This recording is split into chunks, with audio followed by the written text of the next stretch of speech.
ছোটবেলায় রবিবার মানেই এক অন্যরকম ছুটির আমেজ ছিল। আর এখন রবিবার মানে হলো সংসারের দায়িত্বটা আমার কাছে যেন অনেকটাই বেশি হয়ে যায়। অন্যদিন তো জল আনতে যাই না, তবে রবিবার হলেই কিন্তু আমাদের দুজনকে জল আনতে যেতে হয়। যেহেতু আমাদের এখানে ভালো জল পাওয়া যায় না, আসলে টাইম কলের জলই নেই, অনেকটা দূরে যেতে হয়। আর জানো তো, বাড়ি ফেরার পথে দেখি একটা ট্রেন দাঁড়িয়ে রয়েছে, এর ভেতর দিয়েই কিন্তু আমাদের বাড়ি যেতে হয়। তো আসার পথে তোমাদের দাদা ভাই আজকে মাটন এনেছিল, যেহেতু রবিবার সেই জন্য।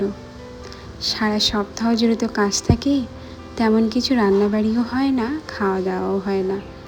ওই শুধুমাত্র রবিবারেই যা একটু ভালো মন্দ হয়। সকালে তো রান্নাবাড়ি করেছিলাম, আমার শাশুড়িমা যেহেতু মাংস খান না, তো সকালে ডাল, পাঁপড় ভাজা আর শাক ভাজা করেছিলাম।